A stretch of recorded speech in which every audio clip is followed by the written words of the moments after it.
Bismillahirrahmanirrahim. Assalamualaikum warahmatullahi wabarakatuh. Alhamdulillah wassalatu wassalamu ala Rasulillah Sayyidina Muhammad ibni Abdillah wa ala alihi wa sahbihi wa man tabi'ahu wa mawala wa la hawla wa la quwwata illa billah. Rabbi shrahli sadri wa yassirli amri wahlul 'uqdatan min lisani yafqahul qawli. Rabbi a'udzubika min hamazati syayatin wa a'udzubika rabbi ayahdurun. Alhamdulillah kita bisa berjumpa kembali daripada pembelajaran jarak jauh ya di MAN 1 Jakarta untuk melanjutkan materi daripada kelas 12 agama, yaitu materi di bab 3 tentang nasikh wa mansukh. Temanya adalah nasikh wa mansukh. Oke, kita lanjut saja ya. Kita masuk ke dalam materinya daripada pengertian nasikh wa mansukh. Secara etimologi, kata nasakh dalam bahasa Arab digunakan dalam arti al-izalah, yang artinya menghilangkan atau meniadakan.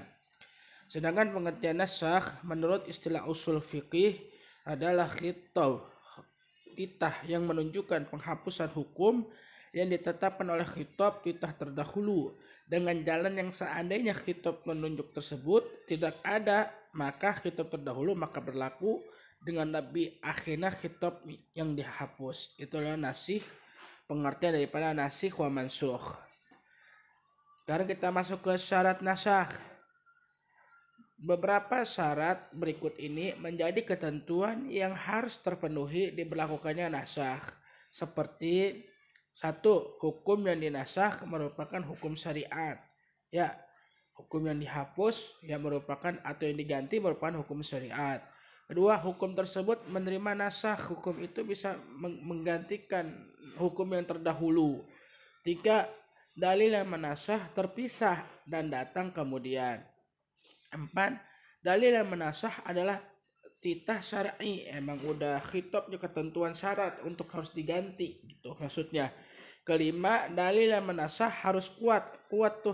Kenapa? Sebab itu harus diganti misalkan. Ya, itu harus kuat itu dalilnya. Kalau emang itu harus diganti, apa dalilnya buat itu diganti? 6.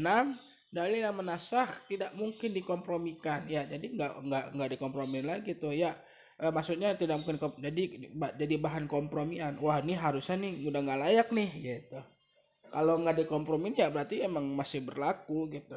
Tapi kalau ini dalil ini dikompromikan, wah ini kayaknya nih dalil ini bermasalah nih, kayaknya udah nggak ini nih, nggak cocok nih, misalkan kayak gitu nih. Nah, ini namanya dalil yang dinasah tidak mungkin dikompromikan. Ya, biasanya kan dikompromiin biasanya. Kalau yang nggak dikompromiin tuh biasanya dalilnya masih berlaku gitu.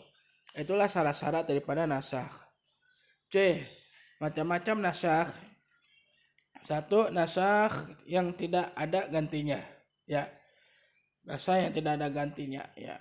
2. Nasakh yang ada gantinya, namun penggantinya tersebut ada kalanya lebih ringan dan ada kalanya lebih berat. 3. Nasakh bacaan atau teks dari suatu ayat, namun hukumnya tetap berlaku. 4. Nasakh hukum ayat namun teksnya masih ada. 5. Nasakh hukum dan bacaan sekaligus. 6. Terjadinya penambahan hukum dari hukum yang pertama. Lanjut aja kita kepada D. Cara mengetahui nasikh dan mansukh. Petunjuk yang meyakinkan tentang nasikh mansukh adalah sebagai berikut. 1. Nasakh yang secara lahirnya menunjukkan yang satu menjadi nasikh terhadap yang lain. Ya, menunjukkan. Jadi ada satu nas, gitu. Ada satu nas yang nas ini ya menunjukkan bahwasanya ini kudu diganti gitu. Diganti. Makanya disebut mansukh. Diganti dengan nas yang baru yang memang lebih berkolerasi di zaman ini gitu.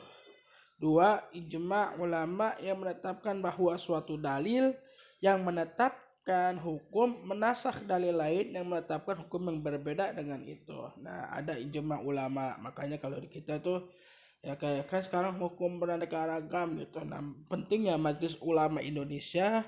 Ya, kalau di kita itu di Indonesia ada namanya Majelis Ulama Indonesia.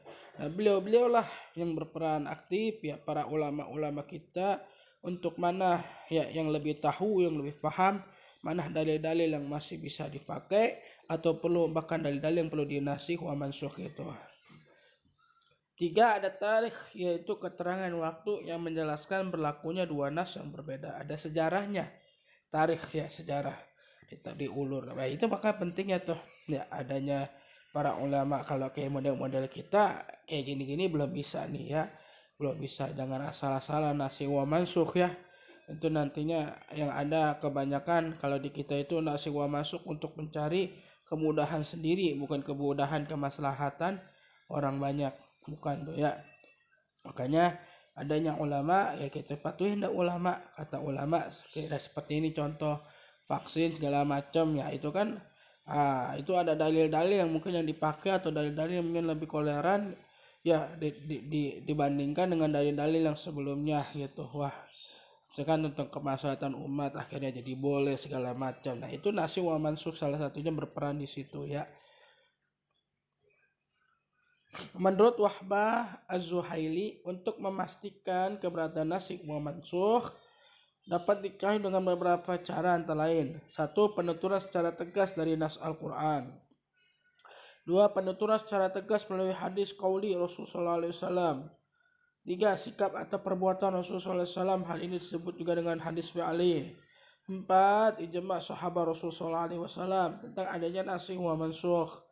5. Perbuatan rawi yang diperoleh dari sahabat Rasulullah SAW bahwa salah satu dari dua dalil hukum dalam kasus tertentu mendahului dan dalil hukumnya datang setelahnya. Ya, contoh pengkodifikasian Al-Quran. Ya, dulu kan di zaman Nabi tidak dibukukan, tidak dikodifikasi, tidak diurutin. Setelah Nabi wafat, atas kekhawatiran Sayyidina Umar karena banyak wafatnya para syuhada, para sahabat yang kabir, sahabat-sahabat penghafal Quran, maka meminta dukungan Sayyidina Umar kepada Sayyidina Abu Bakar kepada Sayyidina Umar radhiyallahu anhuma. Ya, itu salah satunya. Ketika itu Sayyidina Umar sempat menolak, singkat cerita. Tapi pada akhirnya Sayyidina Umar menyetujui untuk dikodifikasi Al-Quran sampai nanti dilanjutkan kepada Sayyidina Utsman, dikumpulkan dijadiin satu. Ya, masih berantem tuh karena beda bacaan nanti sejarahnya. Banyak perbedaan bacaan dijadiin satu, maka disebut di kita yang kita kenal sekarang adalah Mushaf Utsmani. 6. Adanya salah satu dua hukum, yang satunya hukum syar'i sementara lainnya selaras dengan kebiasaan yang berjalan sejak masa lampau. Dari kedua hukum ini yang merupakan hukum syar'i menasakh pada kebiasaan. Hikmah adanya nasakh. 1. Mengukuhkan keberadaan Allah Subhanahu wa taala, bahwa Allah Subhanahu wa taala tak akan pernah terikat dengan ketentuan-ketentuan yang sesuai dengan logika manusia, sehingga jalan pikiran manusia tak akan pernah bisa mengikat Allah Subhanahu wa taala. Ya, itu salah satu hikmah adanya nasakh wa mansukh.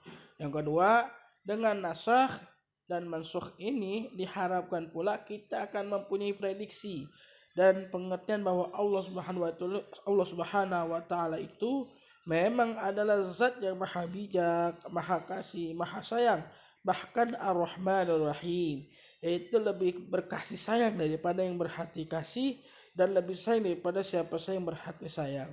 Karena di sini kan adanya kemudahan nanti, ya, memudahkan kita, ya. Tapi ya sekali lagi yang berperan di sini ya Pak Irfan ingatkan adalah para ulama-ulama, orang-orang soleh, orang-orang yang memang keilmuan agamanya ya sudah mencapai minimal daripada untuk bisa menasakh wa mansukh. Jadi nggak sembarangan ya, nggak sembarangan. Kalau model-model kayak kita belum ya, makanya kita kudu daripada belajar yang rajin, istiqomah belajarnya supaya ya deketin terus para ulama supaya kita nanti bisa bergabung dalam daripada rutinitas seperti nasakh wa mansukh itu ya.